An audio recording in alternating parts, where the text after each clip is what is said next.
Good evening. I want you to get a pen and paper if you haven't already got a pen and paper. If you can't get access to a pen and paper, just use your thought process. Every time I whistle, I want you to write down the first thing that comes into your mind, your first thought. So every time I whistle, I want you to write down the first thing that enters your mind. Okay, so grab a pen and paper if you haven't already got one. If you haven't got access to pen and paper, then just log it mentally. But if you haven't got a pen and paper, please write it down. Okay?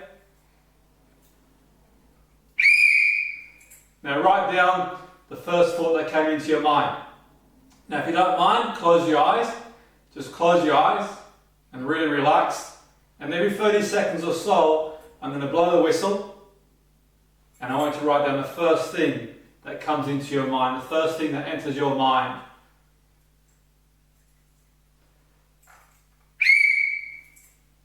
And write it down. And just relax, let yourself go. Breathing in and out. Close your eyes if you're comfortable enough closing your eyes. Write down.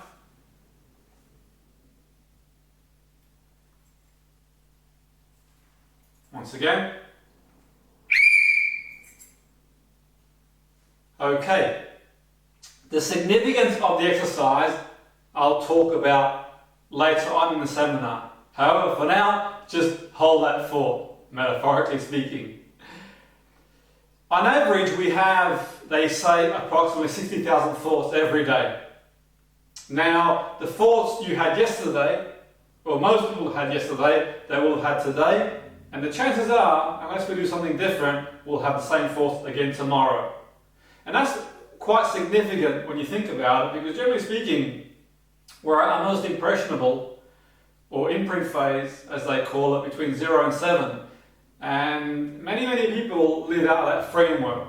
Now, obviously, if you had a very good childhood, the chances are you'll develop better. If you had a very challenging childhood, potentially could have an effect on you psychologically as you grow older, if you choose it to be. The good thing is you can change by using mental skills, but we'll talk more about that as we go along throughout this evening. Now, those 60,000 thoughts, to use a metaphor, for the most part, are pretty harmless when you think about it. And the ones that you wrote down might have centered around, okay, might be what have I had for tea, or what am I doing tomorrow, or the lovely spring weather we're having at the moment. And many things that could go through your mind. Most of them are quite benign, so to speak. Yet, potentially what we're going to address tonight, some of those automatic thoughts that we have that can be distorted, or cognitive distortion. So they can be a thought that affects us in achieving an outcome or a quality of life. But we'll talk more about that as we go along. Now, in my experience of working with many people over many years across a broad range of areas, in business, in sports, in therapy as well, I work with self-harm, substance misuse, all sorts. One of the key factors is our thought process. As mentioned, most of our thoughts within reason are generally benign, yet we do have these thoughts that crop up from time to time. We're going to address how to overcome certain thoughts. Now, the emphasis I have, and one of the points I make as a therapist and coach, I'm sure you've all read plenty of books, or you might have gone to seminars, and you get those. I'm against it. I think seminars are a great thing, and they're fantastic, and books are fantastic to read and keep doing it. Yeah, I'm sure you've all been to a seminar. You know someone who's been to a seminar, and they're really pumped up and hyped up for 2 or 3 days, and punching the air, all's fantastic, and then they go back down again. And my emphasis is on mental skills, is doing that every day, or have a program. Because just like exercise, you wouldn't do one training session, you wouldn't go for one run and you're in great shape forever. You wouldn't eat one nutritious meal and you're healthy forever. You need to carry on doing it. And the same applies to mental skills, which is why a lot of the times these 2-day seminars and courses, they're all very good as a launching pad, yet for you to keep going and stay in that stratosphere, you've got to keep going, you've got to keep working at it. Input in, input out, we say. However, most people are almost like on the metaphor I use, the treadmill of life. And those 60,000 thoughts they have every day, although they might be benign, some are harming them towards where they want to go, or their quality of life, and they cause anxiety, even potentially depression and various conditions psychologically, for the most part, they get back on that treadmill. They don't take time to reassess their life. So it's always a good opportunity to reflect on life, to sometimes take a step back and just view the treadmill, so to speak, of life, and see where we are, decide what we are, where we want to be, and what's in the way of getting from A to B. Because I think it's really important in life. We've got one shot. This is it, guys. This is it. As far as we're aware, we're only 1 in 7 billion around the planet, and you, as you are in the form you're in now genetically, there's never been one of you before, there's not one of you now, and there'll never be another one exactly like you again. So this is showtime. And you've got a micro moment on this wonderful planet that we have, and this gift we have called life. So let the universe shine through you. Now go out there and shine. Because life is short. It's a micro moment when you think of the age of the earth. By all accounts, the earth has been around for billions of years, or however long you want to put a spin on. It's entirely up to you what you believe in. One thing we know for sure, the earth has been around for a very, very long time. And our time on earth is quite minimal. When you think about it, we get stuck in all these things, that small stuff, we sweat this small stuff and all the rest of it really. Well, you've got to think to yourself, you know what? This is it. This is showtime. And it doesn't matter what age you are, I believe it's never too late. The rest of your life can be the best of your life. You've just got to find what you're passionate about to go forward. The 21st century, and the reason the seminar is called the 21st Century Skills that we need to adapt to, is a new era. It's a new generation.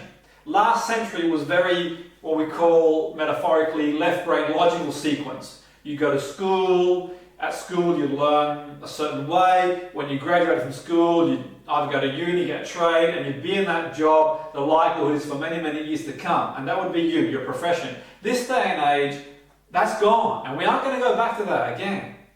We're not going back to that 40 years in the same job, gold watch, pension generation. And don't take my word for it, do your own research. It's very unlikely. But with that comes a lot of new opportunities. With that, there's many, many opportunities that we have. Many opportunities. You're seeing 17-year-olds become multi-million, if not billionaire. I'm not saying everyone wants to be a multi-millionaire or billionaire. I'm just using that as a reference that the potential is there to do a lot. We're in a technological age, and there is a lot of uncertainty on one level, but there's also a wonder of opportunity. And I think one of the most important things to embrace the opportunity is to learn skills, to manage our mind, to stay focused, to keep going. That's the key to all of it. That's what's really important. I'm a big advocate of trying to push emotional intelligence and NLP and CBT into school curriculums and other forms of therapy and goal setting and coaching principles to help young people adapt to this transition that we're having at the moment. Because uncertainty in the world that we live in at the moment is causing people, and I'm going to talk about that as the seminar goes along, a lot of distress. And it doesn't have to be that way. Technology we should be embracing. However, what we're embracing in a way is turning into some people's enemy, really, when you think about it. Things like phones and all these things that we didn't have in the past, we have now, should make our life easier, but they're making it harder for certain people and has a knock-on effect. We'll address it as we go along. So most people live on that treadmill on life. They don't really ask any questions. They sort of keep going, and they're reactive, what we say. They react one way and the other, and they surround themselves with distractions. They watch soaps, they might watch sports on TV, and I like watching films, and I like watching documentaries, I like watching sports on TV, yet when there's a time and place for everything, sometimes what happens potentially, you get caught up in all these distractions, these countless distractions to distract your minds from reality. Now the world we live in has many, many challenges. We're aware of that. In this 21st century, there's an economic shift. There's a lot of patterns that are changing and going forward. We're going to have to adapt to a new age, a new generation. And these challenges present a lot of opportunity, but also they present a lot of uncertainty. Now what's really important is to learn skills and work at our mental skills as often as we possibly can to make sure we can thrive and have the best quality of life as possible and provide our children the best quality of life possible, and go out there and provide other people in the world. Treat people like you want to be treated yourself. Treat people like they're your family, I always say, because in the end we're all connected on some level. As a human being, we're all in it together. We're all one entity when you really think about it, being very deep and meaningful. So I think it's really important that we're out there and we look out for each other as human beings. Yeah, I'm all for competition and sports, and I think it's enjoyable to compete in certain situations, but yet in saying that, I think it's really important too that we look out for each other as well. And there's a time and place to be competitive, and there's a time and place also to go out and look out for each other. But that's obviously another story for another day. We're going to focus on how we can overcome these challenges that we face in the 21st century. Now, don't take my word for it, by the way. Do your own research. Yet, mental health, anxiety, depression, they're all on the rise. Medication, not that I'm medically qualified to comment on medication like antidepressants. From my research, I can see that it's on the rise. It's going higher and higher. Between 2008 and 2012, according to what I read in one report, and you can do your own research, the antidepressants were at the highest level of units supplied in the Western world. And that's frightening, really, because in the end, we're just trying to put a plaster over a gaping wound. And what's really important is that we don't just try and treat the symptoms, we actually get to the root cause and make these changes. Because in the end, really, we want to experience the quality of life. We don't just want people taking a tablet culture, really. Is that what we want? Is that the way we're going as a world that we live in? Is there not other ways that we can help people? Surely there's got to be different ways that we can use. And we've all had our challenges. I've had many of my challenges. I'm sure you've had a lot of challenges yourself. Growing up, I had a lot of challenges. I grew up in an environment that was relatively negative, and every time I tried to pursue anything, I was told that I couldn't this and couldn't do that.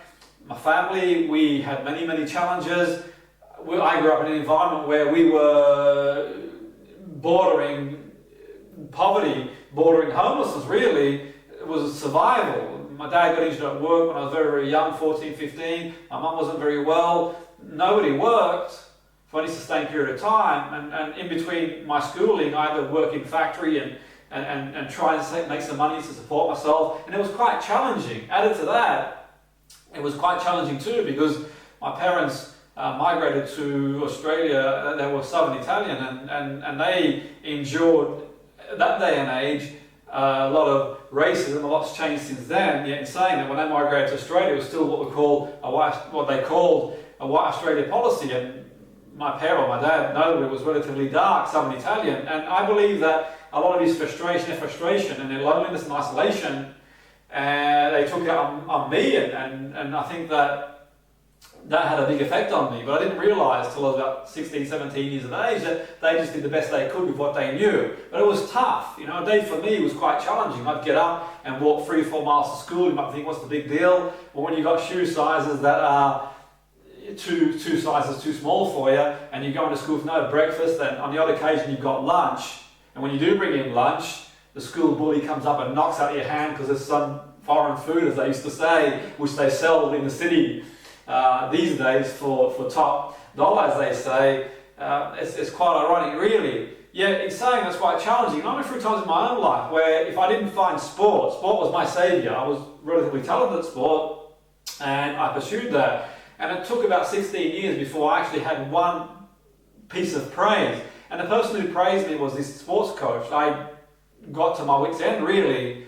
I felt that I was in a position where I was going through so many challenges and life was so difficult. I had asthma as well, severe asthma, and I used to have shots every week at the doctor for dust and grass was my allergy. I used to take a lot of medication, enduring bullying and poverty. And it was challenging, really, and I was at my wit's end, and it wasn't until I went on a trial for football, and this guy says to me, a coach says to me, that you've got something about you, Jim. You can do something with your life. It changed my life. That one bit of praise. That's why I always say to people, give someone praise. You never know what they're going through. We never know what people are going through in their life. Sometimes it can be very challenging. And what you say to someone, you have the power with one word. One of your words can impact someone for a lifetime. That's why I think it's really important that we choose our words carefully. It might not matter to you, but the person going through whatever they're going through, it could make a big impact. And sometimes, I'm not suggesting we tread on eggshells, Yet in saying that, we have a conscientious mind that we think, you know what, someone might be going through someone. You go, for example, to do some shopping and you go to the checkout and you do a bit of shopping or whatever, and the checkout person is a little bit grumpy on that day. Rather than take it out on her or him, it's not a personal thing. Smile or whatever, or a positive remark. I'm not saying go out there and be Mr. or Mrs. Positive everywhere you go, yet in saying that it makes a lot of sense to sometimes pick someone up when they're down, because you never know what they're going through. Praise is invaluable, it costs nothing as well. Now, back to this evening's seminar, we digress a little bit.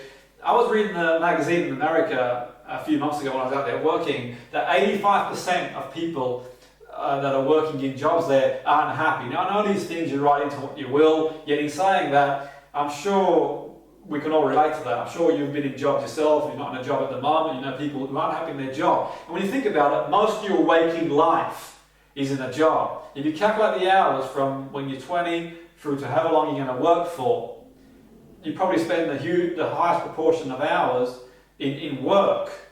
And I think it's really important to find something that you really enjoy doing. Yet, in saying that, it's not always as easy to do that. I'm well aware of that. It's not a question of just giving your resignation. You've got family to provide, you've got bills to pay. We're all in the same boat with that respect. Yet, in saying that, we can also balance our life in a way where we can pursue another dream. And people do things and they defy the odds and find your passion and you can move forward. It's not impossible. And when you think about it, if your home life is a challenge and your work becomes a challenge, there's no real respite other than when you go to sleep, and then you don't even sleep well. And there's no coincidence really when you think about it that mental health is going through the roof. This day and age, when you think about it, we've got more than we ever have had. Materialistically, most people eat, most people have access to education, most people have got phones, got technology, all that sort of stuff really. Yet in saying that, you wonder why mental health is going higher and higher. Don't take my word for it. Do your own research. Google it, speak to people, and maybe look around you.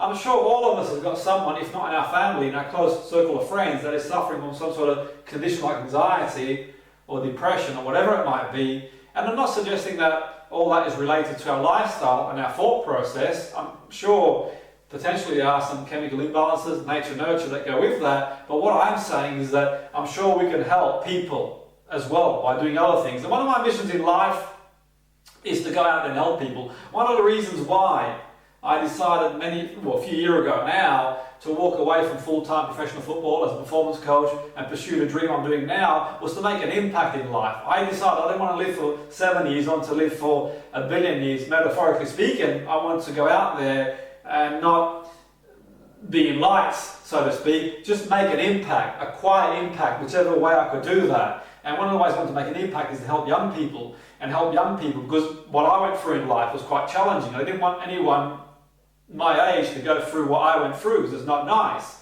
And I felt if I could do something about that, then I'll do it in a way that will impact and have an impact in society in general for years to come. That was my main reasons for doing that, because I was working football, I worked my way up to a position where I was at a high level professionally, relatively well paid, happy to do what I did, loved it, and I still work with people in the game now on a consultancy level. Yet in saying that, there was more to life for me. I felt there's more, a bigger picture. Whilst I loved that industry, really enjoyed it, I love sport and I still participate in sport now, the big picture for me was more important. I felt I had the ability to go out there and make a positive impact in the world, and I would find ways to do that. And one of the reasons why I mentor colleagues and I do a lot of mentoring and that sort of stuff is because I think it's really important. Yeah, in saying that, in my journey of helping young people, I realised there's people of all ages who are struggling in one way, shape or form, and there's a massive knock-on effect. And I felt that these skills that I learned over many, many years,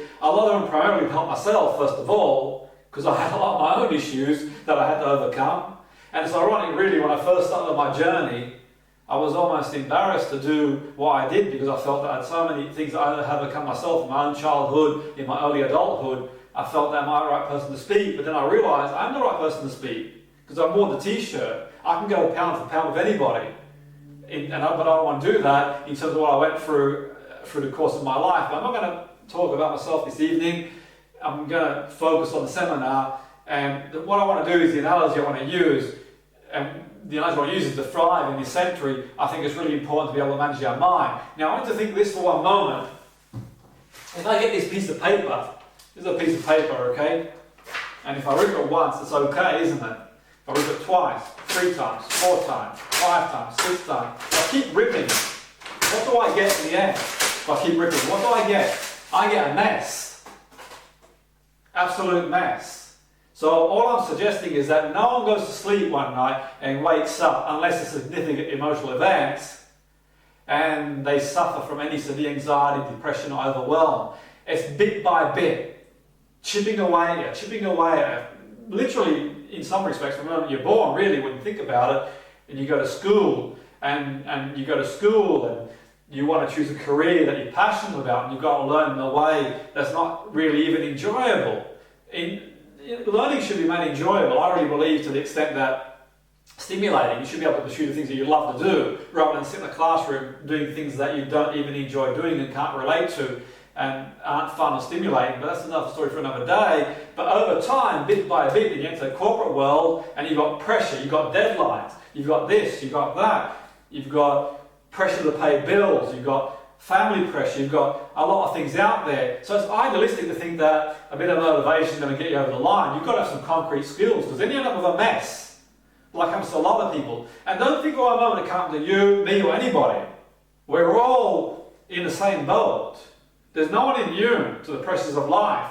It's a fine line. It's like a knife edge.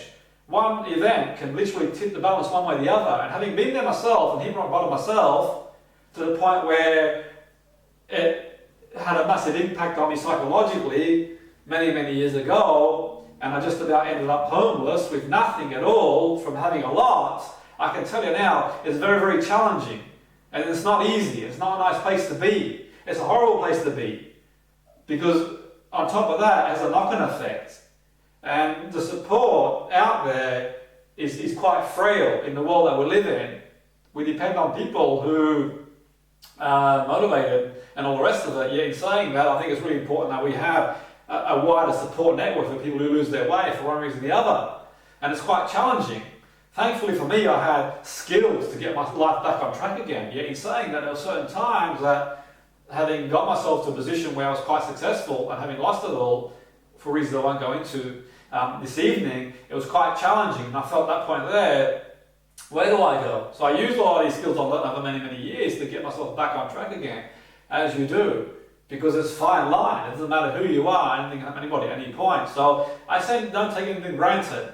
And I say that these distractions that distract our life and what we surround our life with, these distractions, we need to see things clearly. We need to step back and see clearly where we are in life, what's going on in life. Because our primal instinct is one of fight, flight, and freeze. So all those years ago, when we had dinosaurs running the world, we'd either fight, we'd freeze, or we'd run. Or maybe a mixture of all three. We don't have the same problems that we had all those years ago. We don't have dinosaurs running the world, yet primarily our brain responds in the same way. We have an external event, the emotional part of the brain processes that, and then we have an emotional reaction, a behavior off the back of that, and a lot of that is unconscious to the point that we're almost on autopilot on a daily basis, reacting in certain ways. And then you wonder why people generally end up burning out and end up worn out and they end up in situations where they're almost a nervous wreck, really, because you constantly, in the world we live in, the world we live in is chronically agitated for fight, flight, and freeze, because the mind can't process danger, primal instinct all those years ago to now, bills, pressure internally with work, pressure financially, pressure with family, pressure with all the things that go on in our world. The mind can't process it. It's processed the same way it used to process all those years ago, because it doesn't differentiate. It's one part of our brain, the limbic system, that hasn't evolved to that level where we can logically sit down, like the neocortex, the more conscious part of the brain, and logically see it. A bill's not going to kill you. Arriving late to work, you're going to be fine. Being in a traffic jam, you're okay. And think about it. When you're in that environment over a period of time, you start getting nervous, agitated, anxious, And then when you have a break, like the lovely weekend we just had recently, you start feeling calm and more relaxed, and you start getting into line with your values, the thing that matter most, spending time with family and friends and getting out there and maybe reading a book and doing things you enjoy doing. It makes a massive difference. But I believe that we can integrate some of these processes through life. And what we can do is bit by bit take control of our life and start thriving. And the analogy I use, it's a bit like a fizzy pop, albeit it's not fizzy pop, that's from my beetroot juice. If you keep shaking it, not that if you shake beetroot juice it's going to explode, but if this was fizzy pop, which I don't drink no more, and then you open it, bang, it's going to explode. And that's what happens to a lot of people. Over time, shake, and then bang, they just explode. And I'm not saying everyone's going to go out there and do something crazy. What I am saying is that it's all relative, isn't it? It's all relative, where they might end up in a situation where they have a lifetime of tablets and medication. They might be consciously or constantly anxious. They might feel down more than they should do. And the key really is to be self-aware. That's the most important thing. Be self-aware. And the more self-aware you are, the better it is. And then with that awareness, you can start doing techniques to start moving forward. So I'm going to do some powerful techniques this evening for you. Does that work for you? I'm sure it does. I'm going to give you some tangible techniques. I'm not just going to talk and motivate and attempt to motivate you. I'm going to give you some tangible things that you can use. Some easy techniques that you could use. And we've got more resources. If you want, feel free to email me. I'm always happy to help people, email people, give resources out there, because that's what I believe the world is all about. It's all about helping each other. That's one of the most important things I think about, helping people, being there for people. Because like I said earlier, we're all in it together. Okay, so let me just give you a process before we talk about our first technique. I want you to consider this. We talked about your thoughts earlier. Remember we did the whistling? And you had to log down your thoughts? Okay. Most of those thoughts we said are benign. And there are going to be thoughts within the 60,000 thoughts that are going to be harmful to all of us on certain levels, whatever it might be. And I think the best way to distinguish that is decide on what goals you've got for your life, the outcomes you want. Okay, let's use outcomes, because goals for some people, they think goals are people writing down, being driven and focused. A goal could just be an outcome, whatever it might be, getting back into work or staying in work or finding a relationship, whatever it is. We're going to have something that's going to serve us, or maybe a thought process that won't serve us. Yet in saying that, of all those thoughts, it's not really the thoughts that are harmful to the extent it's our belief that links into that thought. Our cognitive distortion, the way we see things. And a lot of the time that distortion centers from very early on in our life, that first 7 years. A lot of our experiences when our filters are very raw, very impressionable. An example is if someone says to you now, let's say you drive, you're really good at what you do at work, and someone says, I don't think you're any good at what you do, you can challenge that a lot better than you would have done if someone said to you at 3-year-old, you're ugly, worthless, hopeless. It becomes a self-fulfilling prophecy then. You've got nothing really to challenge it.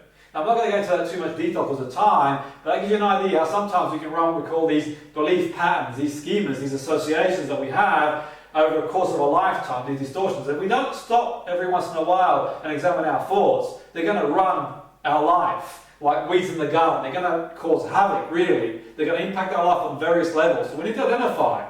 And one of the ways to do that, I say, is through self-awareness, closing our eyes, observing our thoughts, when we write our outcomes, doing scenarios and everything else. Well, I'll give you something tangible. Because just to explain and solidify the understanding of the way it works, it's never really the situation that has an impact on our life, because we can all react differently to the same situation. It's our thoughts about the situation. And our thoughts about the situation have a massive impact on us emotionally, our feelings, they have an impact on us behaviorally and physiologically. So I believe that what's quite significant is to work on different levels, because we have an event, whatever it might be, our thoughts about the event then have a knock-on effect on us emotionally, they have a knock-on us behaviorally, and have a knock-on effect on us physiologically. So I believe that we can work on all those levels. One level we can identify the thoughts through self-awareness processes. We can then challenge the negative beliefs using various techniques. We can also do physiological strategies like breathing, walking, playing sport. We can also do behavioural strategies, different coping mechanisms. And we can also do things to release our emotion as well. So we can work on various levels that can make a big impact. And I think we've got to do that on a regular basis. But I'm going to go into that in a little more detail as we go along. But feel free to email me if you want more information on what I've talked about. But to give you a scenario, a real life scenario for you how this works. So for example, let's say we take work for example. What's your perception of work? And if you ask 10 people that you knew, what were their thoughts about work? You're not going to get the same answer from everybody. Some people are going to really enjoy it, some people are, well, happy medium, some people are going to detest it. Like a client I was working with a while ago, just the prospect of work had a massive impact. Her beliefs about work, she's going to be stuck in a rut forever and couldn't get out. Felt really, really negative. Negative thoughts about work. Now we're not born with the negative thoughts about work. We might have picked it up when we were growing up, might have seen our parents at a certain age be negative, or maybe we just end up in a situation where we're not in the career we want to be in. It happens over time, maybe it's reinforced over time. Yet in her situation, she was very negative about work, and some of the things that she said, thoughts that went to her head was, am I going to be stuck in this job forever? I can't stand it. And it had an impact on her. And the impact on her emotionally, she was feeling sad. Feelings were quite sad. And it had an impact on her physiologically. She'd sometimes, whenever she had any time off, rather than go out, even on weekends when she had the time off, she put her hand underneath the blanket and pillow and just be weepy and sad, get anxious. Breathing would escalate, so a big impact there as well, but also behaviourally. It was impacting her behaviourally. She was getting withdrawn, pushing people away, being erratic, the way she would speak to people in certain situations, massive impact. So thoughts are linked to the emotion and feeling physiologically and also behaviourally. It's a massive angle. So we can work on various levels, but also we can unpick and deactivate these negative beliefs. And one of the things I did with her is I challenged her belief about work. I'm not going to go into too much detail how we did that, but you're more than welcome to email me because of time. Yeah, we sort of gave her an awareness. So sometimes we change our perception, we change our world. You don't know how much you miss something until it's gone. We talk about our work, really. And when you sort of unpick the bones, really, and looked at her belief about her work, there's a lot of positives. It was a good wage, it was close to where she lived, it provided her with the luxuries in life on a material level, she had good holidays. So it's quite positive in more ways than one, yet, like I said earlier, these things tend to snowball. They snowball, so they start like this, and they get bigger and bigger and bigger until you get a massive snowball. And that's where she was, on the brink of collapse. Verging on to the doctor to get medication, what she was looking to do, because in her own mind she felt that, I don't know what to do, I'm under so much pressure now. So sometimes you've got to take a step back, because we create the meaning in life. There's no meaning other than what we create. I know that sounds deep and meaningful, yet it's true. We create the meaning. What it really has in it. If we're going to look at things esoterically, what does it mean anyway? So in the end, we got to the reframe, and we deactivated negative beliefs, and she planned strategy, an exit strategy. But while she was at work, she was going to give the very best she could, because I think it's really important. All habits die hard. Give 110% to everybody and anybody. And that's what she did. And while she was doing that, she was retraining, doing a course. She started going out for walks, going to the gym, playing sports, going on weekend breaks. She started doing different processes to help her emotionally. We did things like thought stopping, CBT technique, NLP anchoring, just general things for her behaviourally as well. And that made an impact. We started doing role play, got her to do role play, so you do this now, what can you do on different occasions. So we started working on that and rebuilding neural pathways in her mind and meditation, a number of techniques and processes. And within a short period of time of doing that, she got better. Now it's really important when you do get better, and she got her life back doing really well now, fantastically well now, very positive, upbeat, got a fantastic life. Yet, in saying that, it's really important that you keep going.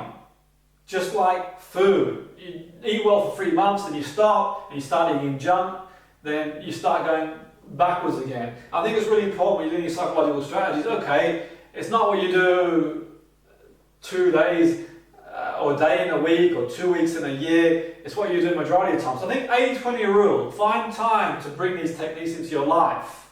I'm not suggesting every day be positive, upbeat, airy-fairy. I'm just saying that every day find the time to meditate, to walk. And when I say meditation, I'm not referring to spiritual meditation if that doesn't work for you. I'm just taking a time out for your mind. And I've proven through relaxing your mind, you can even bring your heart rate down quite significantly. And you might be thinking, what's the big deal in that? I've had people who've even half an hour of meditation or hypnosis bring their heart rate down from 80 beats per minute to 60 beats per minute. And the active range should be between 60 and 90. And when you think about it, 20 times how many minutes we have a day is quite significant. Thousands of beats less stress on the heart just to begin with. So we do have changes as well as the cortisol levels and stress levels going down. But I'm not going to go into that too much detail. That's just to give you an idea. So let me give you some tangible techniques before we wrap up for you. So the first one to give you is self-talk. How you communicate yourself. How you communicate to yourself is very significant. If you communicate to yourself, if you communicate to other people the way you communicate to yourself, you probably have no friends. I certainly wouldn't at certain times. You might drop a bit of milk and you curse yourself. Self-talk is really important. Put emotion in your self-talk. Now what you have to do is to find one positive statement about yourself. One positive. Just one positive. I want you to have one positive affirmation and put some emotion into it. Okay? So tell yourself whatever you're going through, you'll find a way to get through. Or something really positive about yourself. You're great. You're fantastic. And reflect on all the things that you've achieved in your life.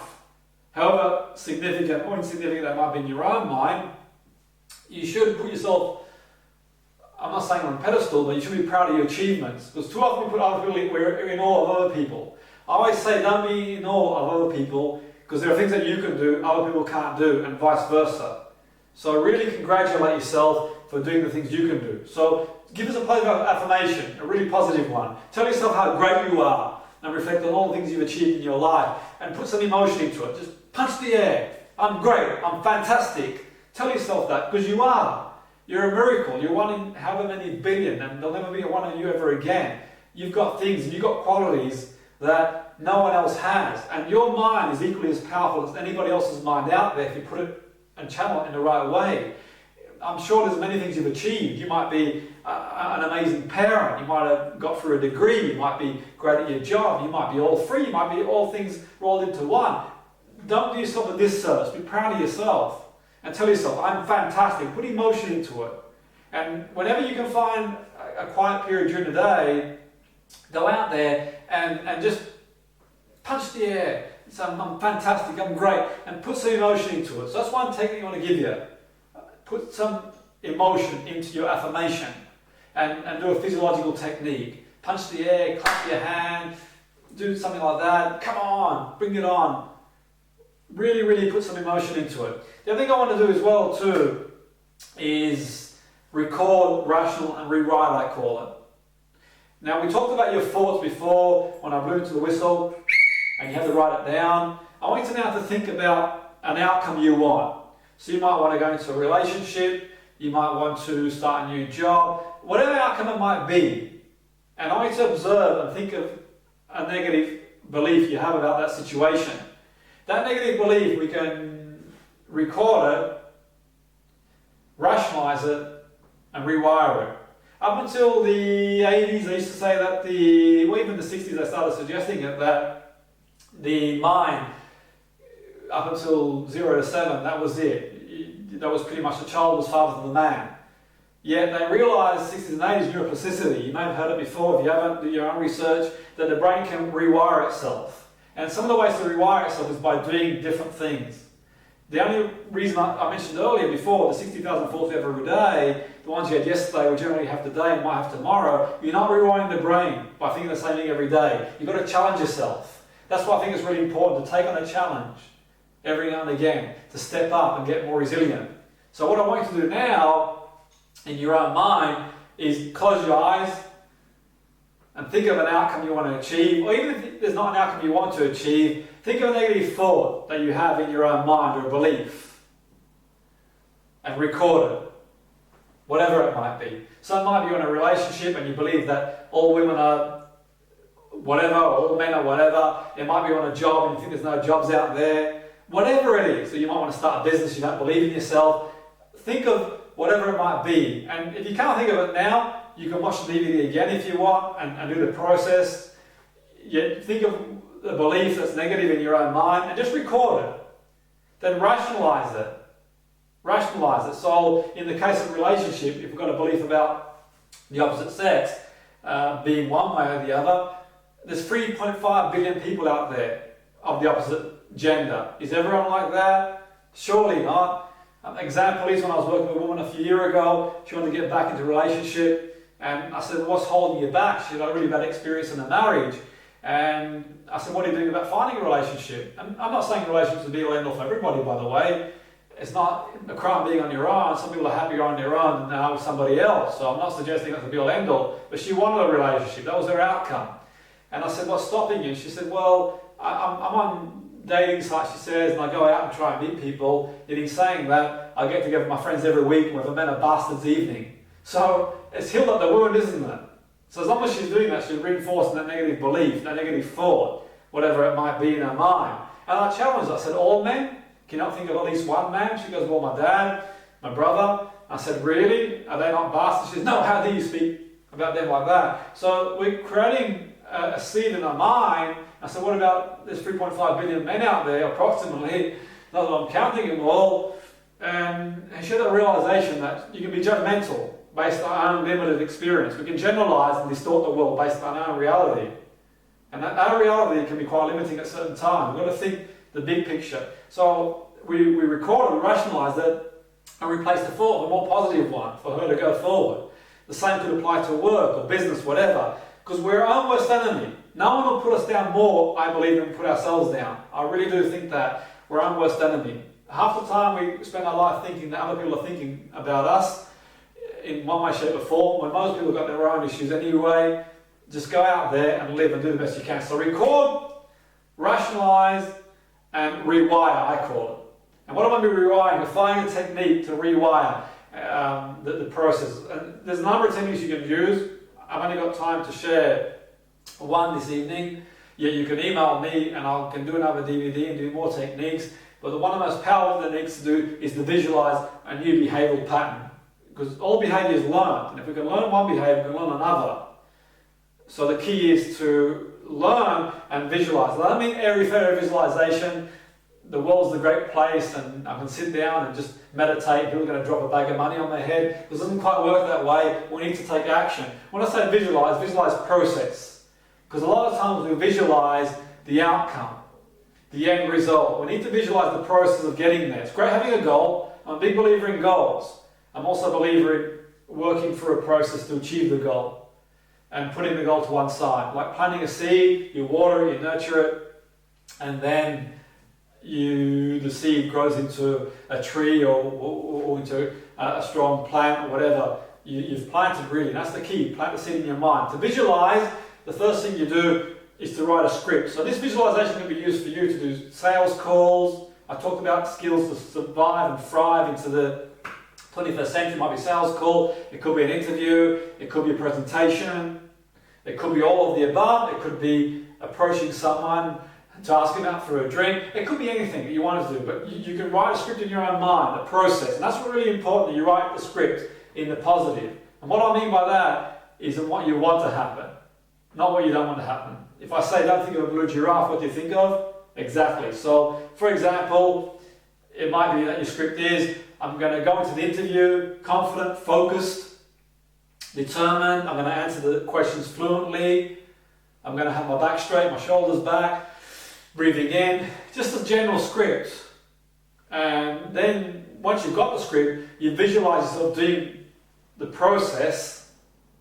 And then once you visualize something, the process on the screen, you step in the process and you think of scenarios when you're going to use that. So an example might be, you visualize yourself doing a presentation, you write down a basic script about how you're going to deliver the presentation, confidently, focused, motivated, the message you want to give to the people who are listening to what you've got to say. Then you imagine yourself like on a screen with your eyes closed, presenting, You notice what you're wearing, the colours, any emotions linked to it, your feelings, and you see it and you hear what you're saying clearly. And then when you've got the image like you want it on a screen, you step in the screen and you reenact it like the here and now. And anything, the scenarios we're going to be presenting to embed the process. And just by doing that once, you'll create a neurological pathway in the brain, a pattern in the brain.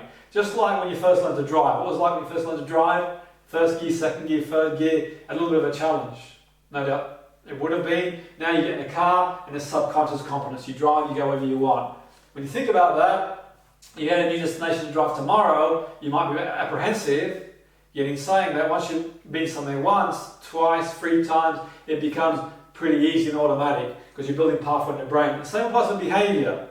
Sometimes you do a new behaviour, a new behavioural pattern. You might be a bit nervous to begin with and unsure of it, but the more you do it, the better it is. And mental rehearsal, I have a video on mental rehearsal that I've done.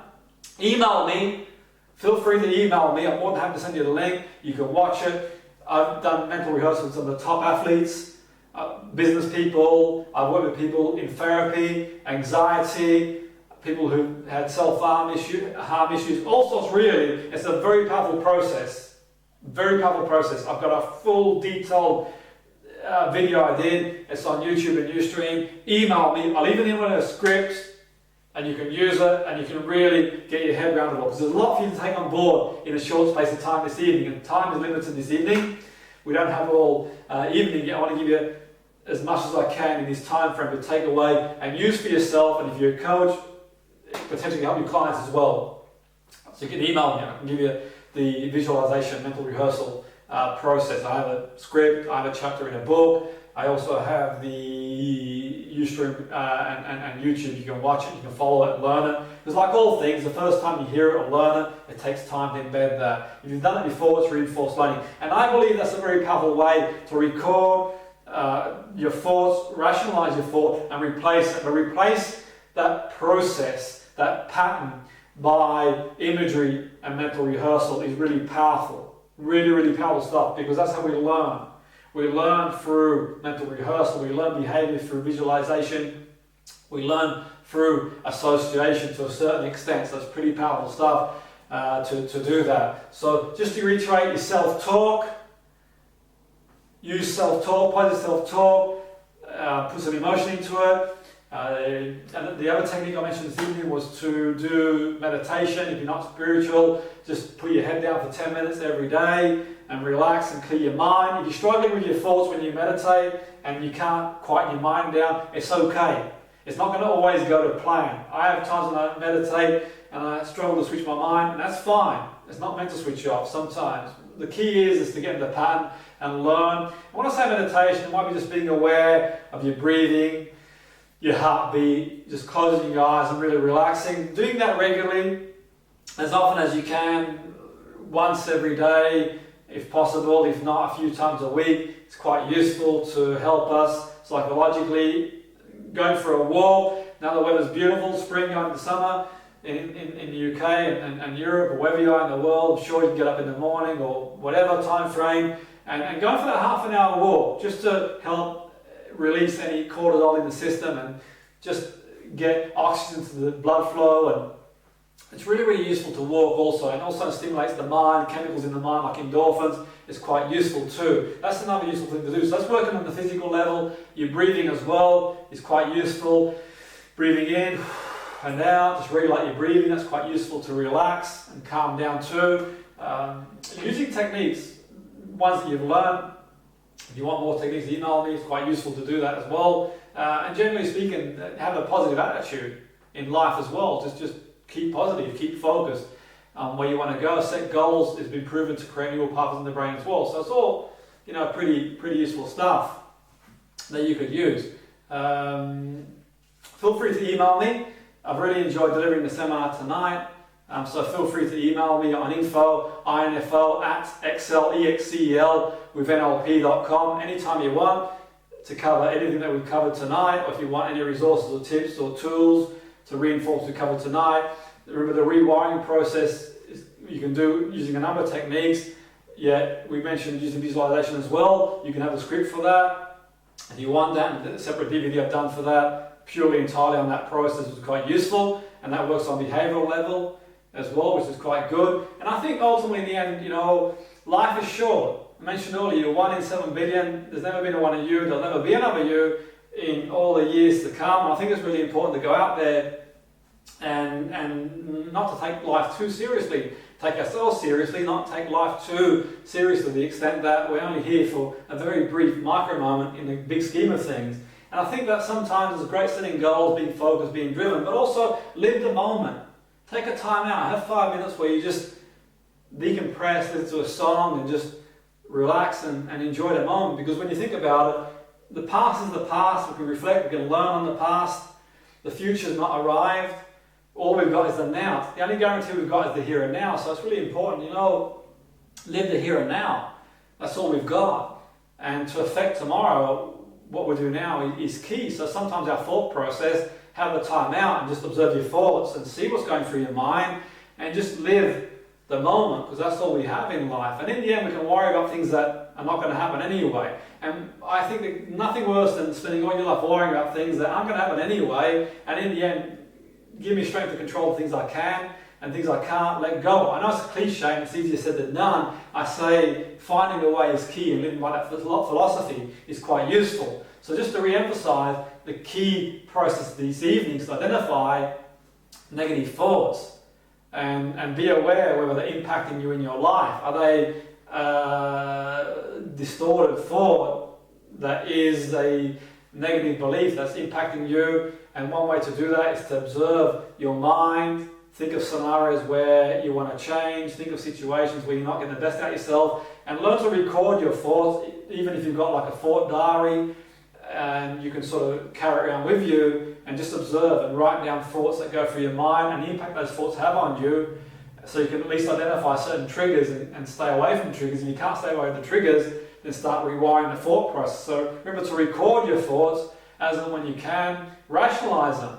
And when I mean by rationalizing, I'm not saying to be very analytical. Just ask yourself, they're serving or do not serve me?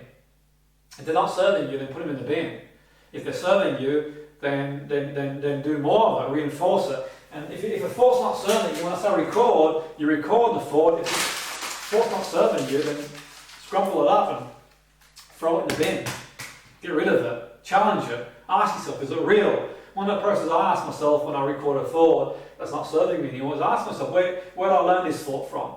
Where's the evidence? Who says that's the way it is? Just challenge it. And the more you challenge it, the more you loosen the impact it has on your life. And then going forward, find something that can replace that thought, a more positive thought, a more positive belief. And you can do that by a number of techniques that we've talked about this evening. Yet two that we demonstrated was an affirmation or an incantation with emotion in it, and visualization, mental rehearsal, and just gradually rewinding the brain and giving yourself a mental detox, and just surrounding yourself with people who are very positive, and going on YouTube, listening to positive seminars, positive CDs, and being in situations where you're positive environment. I know everything has its place. I'm not suggesting go out there and every minute of every day do all this positive reinforcement, but if you don't keep doing it, then the viruses, I say, in the mind come back again. And it's really important that what we do, we guard our mind, and we guard what goes in our mind, which is key. So hopefully you enjoyed this evening's seminar. I really enjoyed delivering it. That's all we've got for now, time-wise. Feel free once again to email me at info@excelnlp.com. That's Jimmy Petruzzi at info@excelnlp.com. Till next time, thanks a lot and have a great evening.